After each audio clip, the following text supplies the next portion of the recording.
Okay, Unit 6, Section 6.1, definition of the nth root. B is the square root of A if B squared equals A. So, if we look at example 1, it says identify the square root of the real numbers. We're just taking the square root of what, basically saying what number squared gives us 25. So B is 5. In this instance, because it's not an equation, we're only using the positive side of it. If it had been written as x squared equal to 25, then we'd have a plus minus situation.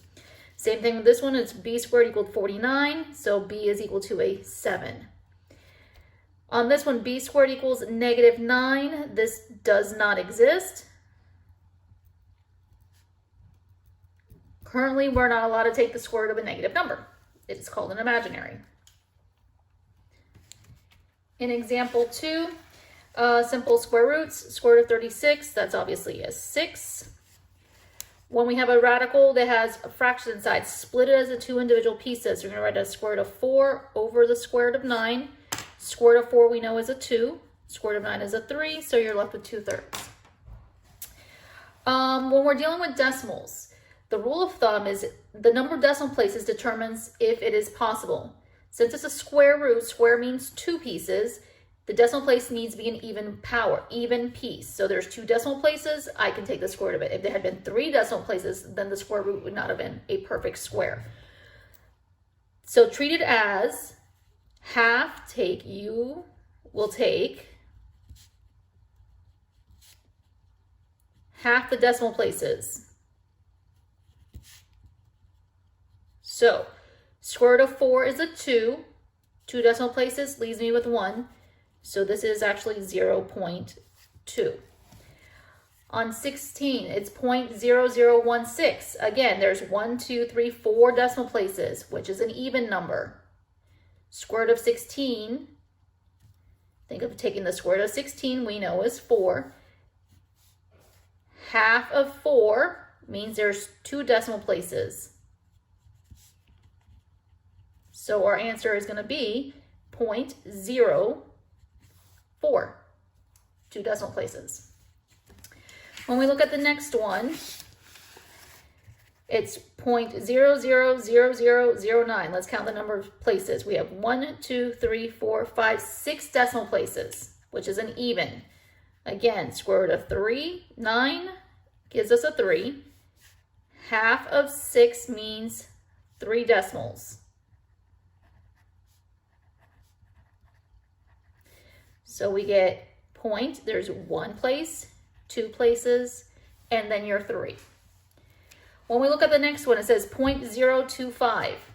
There are 3 decimal places. I can take the square root of 25, it's a 5, but because it's an odd number of places, this is not a perfect square. So we cannot take it without being a decimal result. Okay, this says take the square root of -144. Does not exist.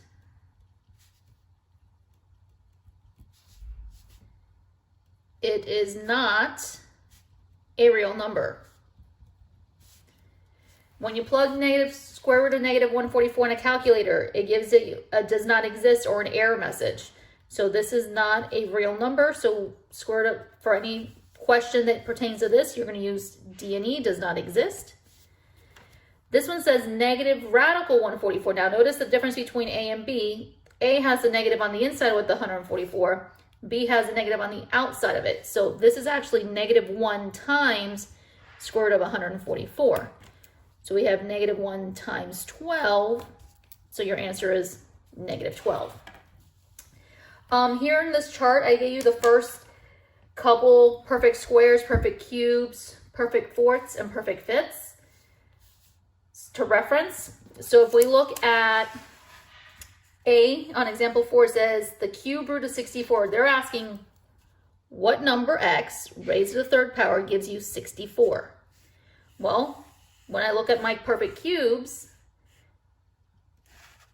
I'm looking for 64. 64 happens to be here when it's 4 to the 3rd power. So the cube root of 64 is a 4. On B, it says the fifth root. Now, fifth roots are different because it's an odd index. The little number in the corner of the niche is known as your index, and the number inside is known as your radicand from previous classes. So it's a negative on the inside. Negative is okay when your index is odd. Negative inside is okay when the index is odd. If it had been even, then it would not exist. So they're saying what value multiplied 5 times in a row results in negative 32. Well, if we reference the perfect fifths, 32 that was positive was 2 to the 5th power when the 2 was positive. So the fifth root of negative 32 happens to be negative 2. On C, it says the fourth root of 81. They're basically saying what value multiplied 4 times in a row gives you 81. Well, when I go to the fourth roots, 81 happens to be 3 to the 4th power. So the fourth root of 81 is a 3. Now here's a little trick also. Because it's a fourth root, you can actually say do the square root of the square root of 81 and get the same result.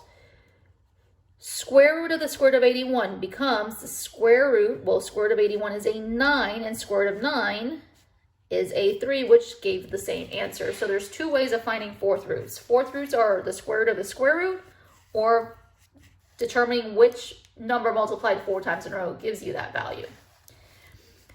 On D, I actually used a higher power, which is a 6th root. When you come to something like this and you have a number with zeros inside, convert to scientific notation. So I'm saying 6th root is 1 times 10. There's 1, 2, 3, 4, 5, 6 power, 6 x's. So now remember, because of that, we become a 1 times the 6th root of 10 to the 6. Because these are the same index and power, you become 1 times 10, so your answer is 10.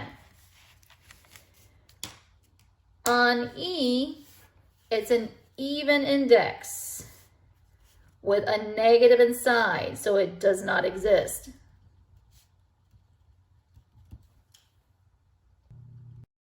Example 5, it says nth root of a to the n, index and radicand power match. So in this one it says fourth root of the parentheses negative 3 to the 4th power. Since the indexes match, the negative 3 is going to escape in absolute value bars because it's an even index.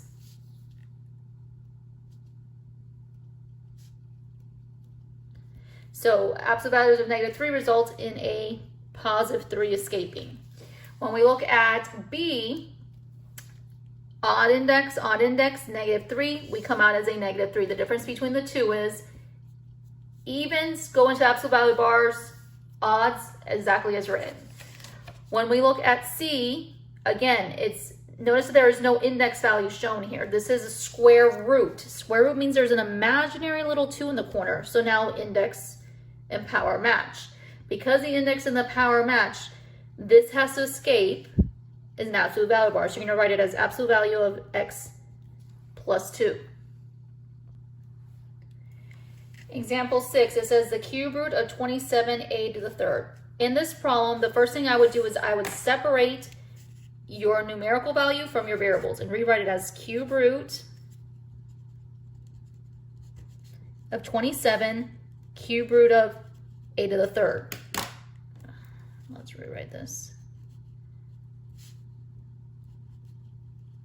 And the reason I did that is so that I can identify what is the cube root of 27 and the cube root of a to the 3rd. Now remember, cube root of 27 means what number raised to the 3rd power gives you 27. Well, that is the number 3 raised to the 3rd power. Gives us 27. So I'm rewriting this as cube root of 3 to the 3rd power. You still have the cube root of a to the 3rd. Because the index and the exponent power match, we had a 3 come out. Because the index and the exponent power match, we had an A come out. So your final answer is 3A. On B, it says negative 4th root of 81x to the 4th y to the 8th divided by 16. Isolate each piece into its own individual radical. So you're going to write it as, there's my negative sign, 4th root 81, 4th root x to the 4th, 4th root y to the 8th, all on top of the 4th root of 16. So you're going to treat each one individually. Negative 4th root of 81, remember it's the square root of the square root. Square root of 81 is 9 and the square root of 9 is a 3. So this becomes negative 3. Index and power match, so an x comes out. Index and power do not match, but because it's a 4 here, you can divide the exponent by 4. So 8 divided by 4 means 2 pieces come out, so you have y squared. 4th root of 16, again, it's the square root of the square root. Square root of 16 is a 4, and the square root of 4 is a 2. Pythagorean, example 7 is using Pythagorean theorem. Pythagorean theorem back in your geometry days was a squared plus b squared equals c squared. There was some triplets called the Pythagorean Triples. Basically, what it meant was if you squared the first 2 digits, the first 2 numbers, it would be the equivalent of the last term squared. So 3, 4, 5. 3 squared is 9, 4 squared is 16, 9 plus 16 is 25, 5 squared is 25. So the first 4 triplets patterns are here. 3, 4, 5, 5, 12, 13, 7, 24, 25, 8, 15, 17. These are your parent triples. From any of these 4, you can create new patterns and new values to solve Pythagorean triples and triangles. So we look at this one, it's a 5, 13. If I knew my pattern, I knew that it would be 5, 12, 13, because it's using one of my triples. Say you did not know the triple pattern, you would use Pythagorean theorem. You would label it A, B, C. So a squared plus b squared equal to c squared. A we don't know, so I'm going to give it the value x. So it's x squared. B is a 5 squared. And then we have a 13 squared. So x squared plus 25 equals 13 squared is 169. If you subtract 25 over, you have x squared equals 144, which means the square root of 144, x is 12, which was the same thing as the pattern. On 8, it says, 2 boats leave a dock at 12 noon. One travels due north at 6 miles an hour, and the other one travels due east at 8 miles an hour. How far apart are they, 2 boats, after 2 hours? So one leaves the dock and travels 6 miles per hour north,